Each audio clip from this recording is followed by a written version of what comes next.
Halo, kembali lagi di channel Andrian Eksa dan tentu saja masih bersama Pak Andrian Eka Saputra.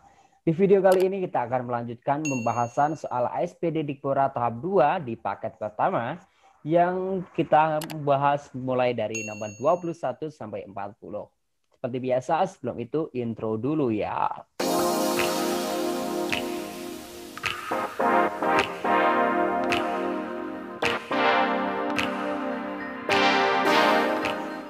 Nah, mari kita mulai dari nomor 21. Langsung kita fokus ke pertanyaannya. Bagian pengenalan pada kutipan cerita tersebut. Gampang ya, bagian pengenalan itu pasti ada di awal. Pasti nomor 1. Udah nggak usah pikir yang lain, pasti nomor 1, jawabannya D. Karena pengenalan ya.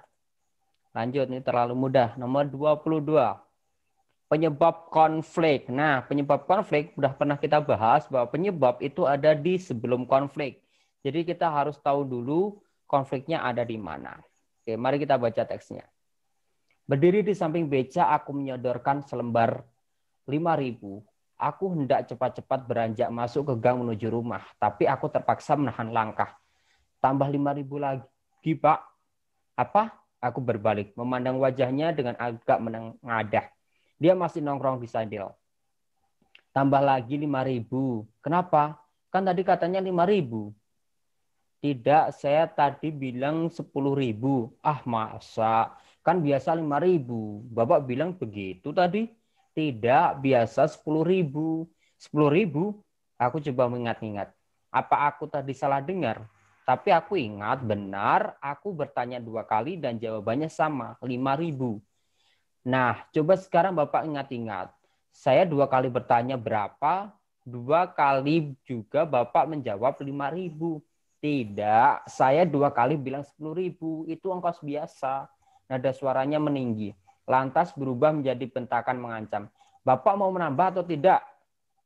Aku tersentak. Lelaki berkumis tebal itu tiba-tiba turun dari sedel becaknya, melangkah tegap menghampiriku. Nah, di sini yang menjadi konflik di sini ya, di bagian terakhir ini. Ya kalian perhatikan, di sini kan aku tersentak, lelaki berkumis tebal itu tiba-tiba turun dari sedel becaknya. Nah, konfliknya kan di sini. Nah, jadi ketika konflik di sini, maka penyebabnya akan di sebelum ini. Sebelum apa? Tadi terjadi peributan tentang tambahan ongkos ya. Jadi jawaban yang tepat adalah tukang becak meminta tambahan ongkos becak 5.000 ya. Langsung lanjut ke nomor 23. Nah, kalau tadi penyebab di 23 ini adalah akibat dari konflik. Kalau akibat itu setelahnya. Jadi kita cari dulu mana konfliknya. Di belakang panggung tempat Lara menunggu giliran untuk maju. Lara gelisah. Mendengar suara teman-temannya yang sedang bernyanyi di atas panggung membuat terbersit rasa iri dalam diri Lara muncul. Lara iri pada mereka yang dapat bernyanyi dengan percaya diri. Lara iri pada mereka yang dapat menyanyikan lagu tanpa sorakan kebencian dan iri penonton. Lara takut jika yang terjadi padanya nanti justru berkebalikan dengan yang terjadi pada peserta lainnya. Lara takut penampilannya kacau. Lara sangat takut. Karena ketakutannya yang memuncak, Lara diam-diam pergi ke toilet. Melewati jalan yang sekiranya tidak dapat dilihat Devan yang sedang menunggunya di luar. Lara ingin menangis. Lara ingin menumpahkan seluruh kegelisahannya dan ketakutannya. Lara ingin menangis. Kenapa ia tidak bisa seperti teman-temannya yang dapat tampil dengan percaya diri? Sedangkan ia tidak memiliki rasa percaya diri itu. Nah, kalau kita lihat di sini, maka konfliknya ada di mana? Konfliknya nih, konfliknya Lara takut penampilannya kacau, Lara takut karena ketakutannya memuncak, Lara diem, gitu ya.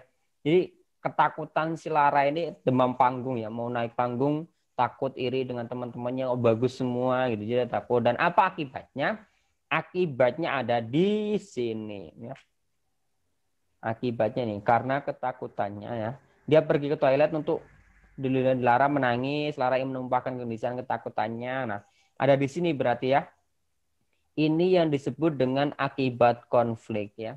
Jadi setelah Lara itu tadi kan konfliknya kan Lara takut ketakutan tadi dan konfliknya dia akibat konfliknya dia pergi ke toilet. Jadi jawabannya tepat adalah D ya. Lara pergi ke toilet. Lanjut ke nomor 24. Nah, alasan Rani hanya makan buah dan minum air putih. Nah, gampang ya. Ini kita langsung baca teksnya aja. Nanti bakal ketemu. Kenapa Rani bisa hanya makan buah dan minum air putih. Sudah beberapa minggu Rani berpuasa. Kalaupun tidak puasa, ia hanya akan makan buah dan, nah ini ya, buah dan minum air putihnya. Di sini udah ada kata kuncinya, langsung kita. Buah yang ia makan pun dipilih-pilih. Rani tidak mau mengonsumsi pisang yang menurutnya mengandung gula tinggi. Nah ini ya, gula tinggi. Kemudian sudah begitu, Rani masih berolahraga sangat keras. Ibu sangat mencemaskan keadaan Rani yang semakin pucat. Sudahlah Ran, hentikan. Ibu tidak sanggup melihatmu pucat begini. Bagaimanapun kamu tetap butuh nasi dan roti untuk energi. Bukan dengan cara seperti ini. Nada khawatir terdengar jelas dari kalimat ibu. Tidak Bu, aku belum mencapai berat ideal. Nah, langsung ketemu ya. Mencapai berat ideal artinya apa? Artinya dia berusaha untuk menurunkan berat badan. Ya. Lanjut ke nomor 25. Kata tidak baku. Kata tidak baku langsung kita fokus ke opsinya aja ya. Opsinya di sini ada objek, kemudian ada edukasi, coklat, dan destinasi. Ini yang paling jelas ya. Paling jelas coklat ini harusnya coklat ya. Udah langsung ketemu. Tanpa perlu baca teks ya, itu tipsnya. Dan nomor 26, perbaikan kata bentukan seperguruan pada kalimat tersebut. Nah, seperguruan. Kamu harus mau seperguruan kepada Mang Dadang soal ilmu bela diri. Seperguruan ini kan satu perguruan ya. Berarti kalau mau titik-titik kepada Mang Dadang ya berguru ya, bukan seperguruan ya. Gampang banget ya Allah. Lanjut nomor 27. Perbaikan kalimat tersebut. Kita baca dulu. Berdasarkan data Worldometer, saat ini total 98 juta warga dunia telah terinfeksi corona dengan angka kematian menembus 2 juta. Nah, ini kan sekarang kita lihat perbaikannya itu biasanya kalau perbaikan kita hanya mengubah kalimat aktif dan menjadi pasif ya. Di sini kita lihat coba berdasarkan data saat ini warga dunia telah terinfeksi corona dengan angka kematian menembus 2 juta. Sama aja ya. Oke.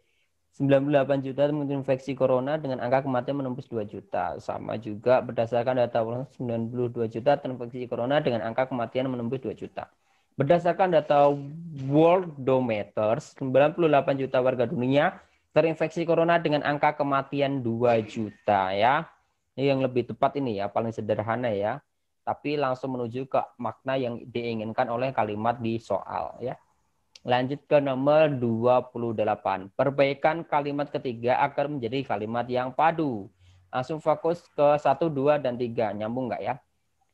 Burung cendrawasih gagak, Lycocorax pyropterus, ini memiliki berbagai ciri. Jenis burung ini mirip burung gagak berukuran sedang dengan panjang 34 cm.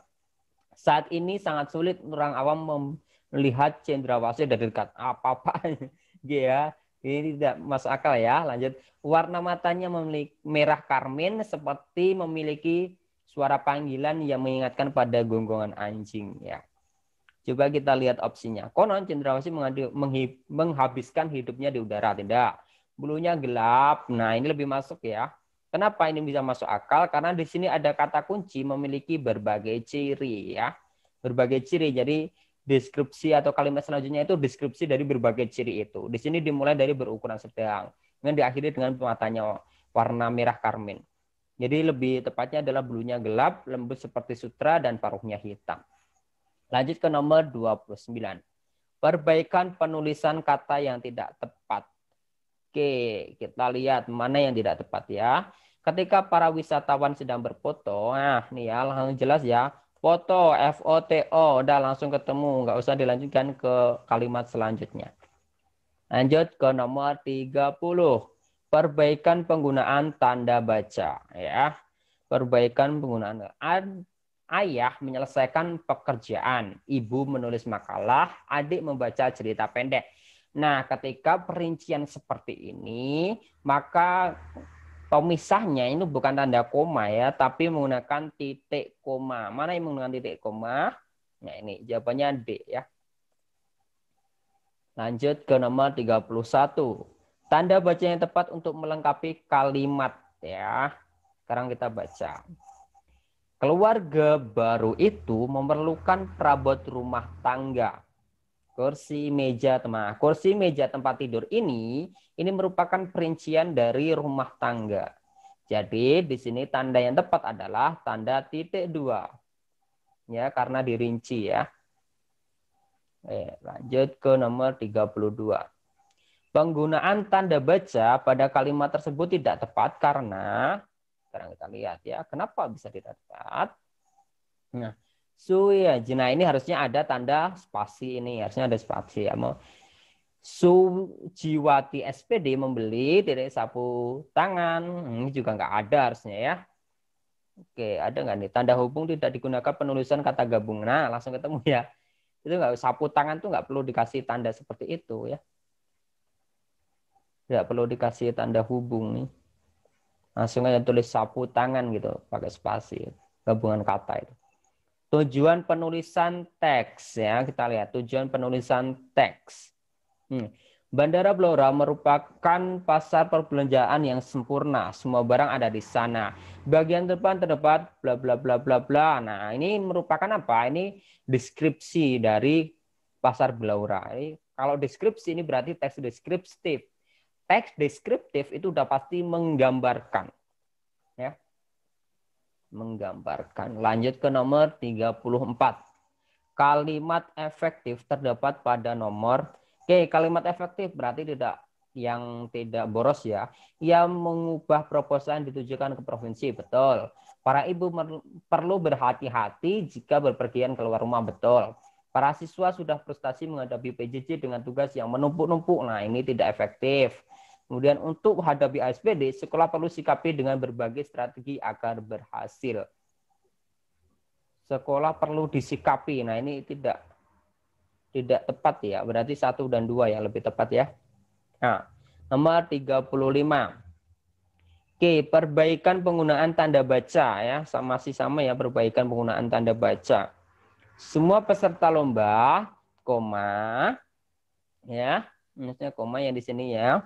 Kemudian baik laki-laki maupun perempuan, koma lagi, harap berkumpul di lapangan. Nah, harap ini kan kata perintah ya, atau harapan kan perintah ya, harap gitu. Berarti akhirnya adalah tanda seru. Lanjut ke nomor 36.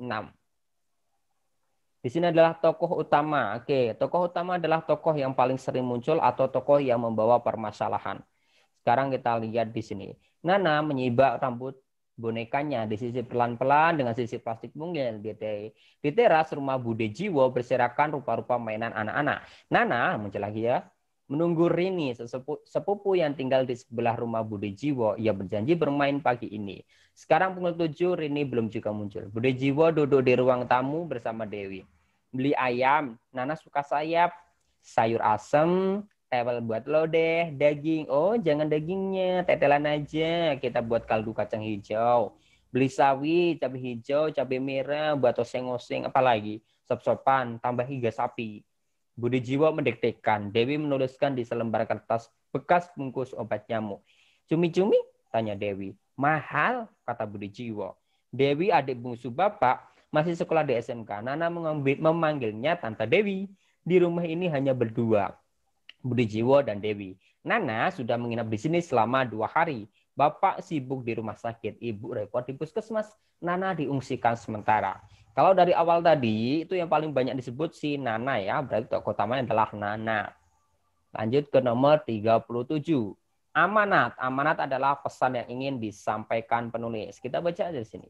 Dia terus memperhatikan lampu lalu lintas dengan sangat cermat sehingga tak akan terlewatkan perubahan warnanya. Saat lampu berubah jadi merah, Reka berjalan menerobos lalu lintas untuk menjajakan koran.